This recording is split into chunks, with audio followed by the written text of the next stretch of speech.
Altamont, the day the music died, murder, conspiracy, and the Rolling Stones.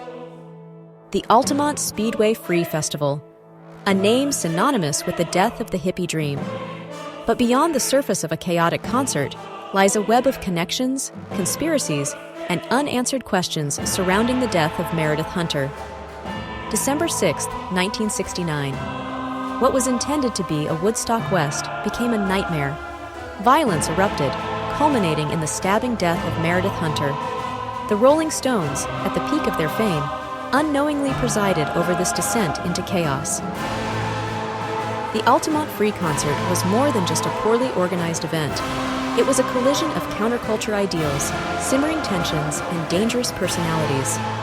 The tragedy exposed the dark underbelly of the era, forever tarnishing the image of peace and love.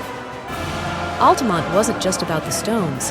A cast of characters, some famous, some infamous, played their part in the unfolding tragedy. Their presence adds layers of complexity and intrigue to the already disturbing narrative.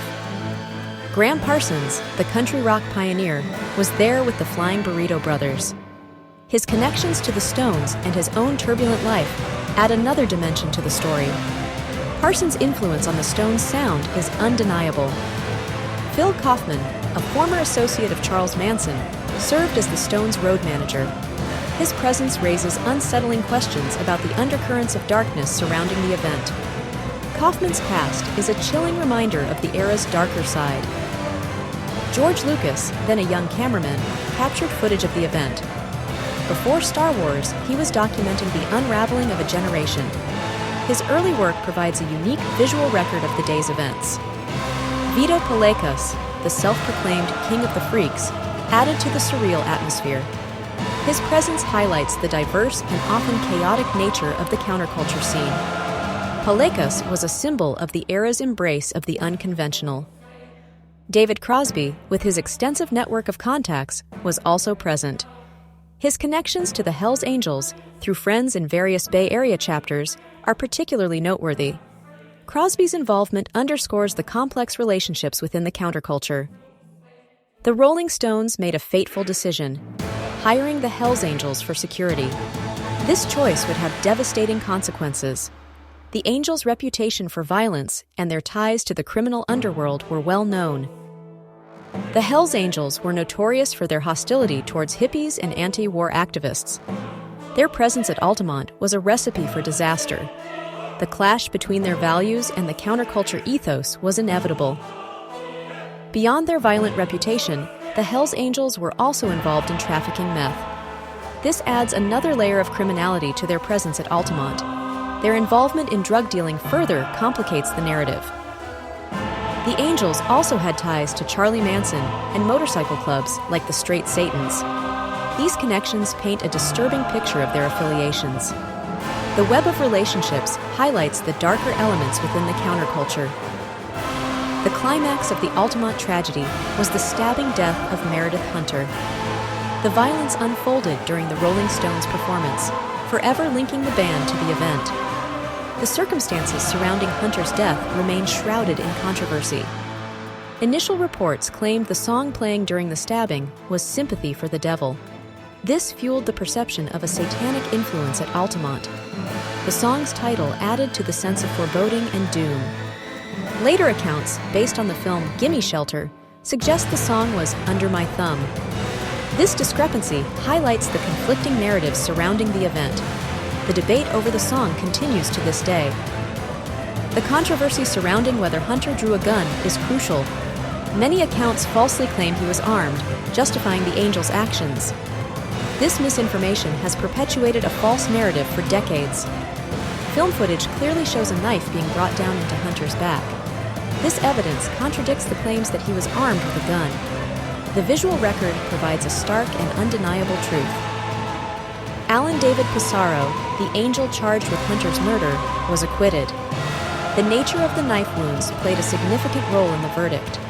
The acquittal sparked outrage and further fueled the controversy. Pissarro himself met a tragic end, found dead in a reservoir in 1985. His death adds another layer of mystery to the Altamont story. The circumstances surrounding his death remain unclear. The film Gimme Shelter documented the Altamont concert, but its accuracy is questionable. Critics have accused the filmmakers of manipulating the sequence of events. The film's portrayal of the tragedy has been heavily scrutinized. The film is accused of deliberately misrepresenting the timing of Hunter's death. This manipulation alters the viewer's perception of the events. The filmmaker's choices have been the subject of much debate. Editor Charlotte Swerin explained the reasons for altering the sequence. Her explanation, however, has not satisfied critics. The controversy surrounding the film continues to this day. Missing footage adds another layer of intrigue. A Berkeley filmmaker claimed to have 8mm footage of the killing. The disappearance of this footage raises suspicions of foul play.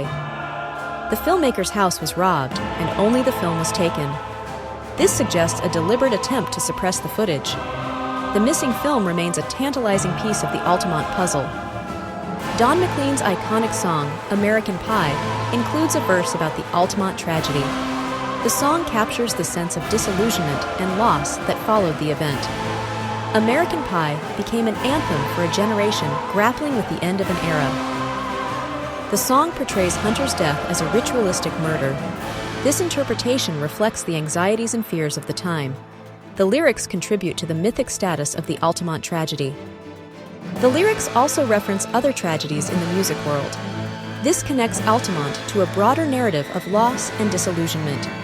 The song serves as a lament for a lost innocence. Altamont marked a turning point in rock and roll history. It signaled the end of the era of peace and love. The event shattered the illusion of a unified counterculture. The tragedy ushered in a darker, more violent period. The optimism of the 1960s gave way to cynicism and disillusionment. Altamont became a symbol of this shift. Graham Parsons' presence at Altamont is significant. His musical journey and personal life were intertwined with the events of the era. Parsons' story is a microcosm of the larger cultural shifts taking place. Parsons' early musical endeavors included the International Submarine Band. Their album, Safe at Home, was a pioneering work of country rock. Parsons' early work laid the foundation for his later success. His brief tenure with the Byrds was also influential. He replaced David Crosby and helped shape the album Sweetheart of the Rodeo. Parsons' influence on the Byrds was undeniable. Parsons then formed the Flying Burrito Brothers.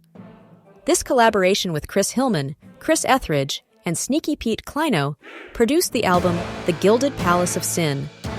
The album is considered a classic of country rock. Parsons' relationship with Gretchen Burrell was controversial. She was the 16-year-old daughter of news anchor Larry Burrell.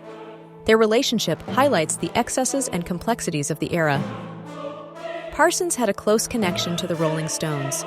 He was a confidant of the band, particularly Keith Richards. Parsons' influence can be heard on the Let It Bleed album. Phil Kaufman's background is particularly disturbing. His association with Charles Manson casts a dark shadow over Altamont. Kaufman's presence raises unsettling questions about the event. Kaufman was a former prison buddy of Charlie Manson. This connection is deeply troubling. The association links Altamont to the Manson family's infamous crimes. He lived with the Manson family after being released from prison. This further solidifies his connection to the cult. Kaufman's past is a chilling reminder of the era's darker side.